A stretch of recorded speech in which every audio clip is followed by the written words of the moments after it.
ακολουθήσει χάος. Μια καρέκλα θα τον ξαπλώσουν στο χορτάρι. Σε βοήθειά του θα προστρέξει ο αρχηγός Αλβανίας Λορίκ Τσάνα. Η σύραξη θα γενικευτεί με έξαλλους Σέρβους να εισβάλλουν στον αγωνιστικό χώρο. Ο Αγγλοδιαιτητής Μάρτιν Άτκινσον ατάραχος. Οι άνθρωποι της UEFA καταγράφουν. Η απόφαση των Αλβανών να σωθούν τρέχοντας στα αποδυτήρια μονόδρομος. Επίθεση με κλωτσιές και πας πίσω αντικείμενα στη φυσούνα. Ο αγώνας θα διακοπεί. You've all seen what happened and I cannot comment on who's to blame or what to blame or what happened. Τύραν ξημερώματα. Οι Αλβανοί βγαίνουν στους δρόμους και πανηγυρίζουν σαν να κέρδισαν το παγκόσμιο κύπελλο. Γύρω στις 4 θα προσγειωθεί το αεροπλάνο με τους διεθνείς. Αποθέωση από χιλιάδες Αλβανών φιλάθλων.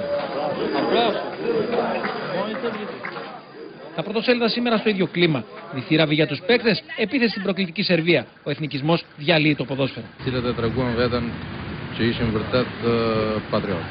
Κανείς δεν γνωρίζει τον εμπνευστή της προβοκάτσιας. Ο αδερφός του Πρωθυπουργού της Αλβανίας, Έντι Ράμα, θα συλληφθεί. Αρχικά φέρουν αμερικάνικο διαβατήριο, στη συνέχεια όμως θα αφαιθεί ελεύθερος. Η UEFA θα περιμένει την έκθεση του παρατηρητή και του διαιτή για να αποφασίσει. Η πληγή όμως μόλις έχει ανοίξει και όχι μόνο στις δύο χώρες. Ο ΠΑΣ κάλεσε σήμερα σε απολογία τον αρχηγό του Άντι Λίλα, που πρωτοστάτησε στα επεισόδια, ενώ με ανακοίνωση αντέδρασε και το Ελληνικό Υπουργείο Εξωτερικών. Μετά τα επεισόδια στο Βελιγράδι, οι Αλβανοί εθνικιστές αργά τη νύχτα εισέβαλαν στο χωριό Δερβιτσάνι και επιτέθηκαν σε ομογενείς. Η Δώρα Βαγιατζάκη θα μας πει περισσότερα. Δώρα.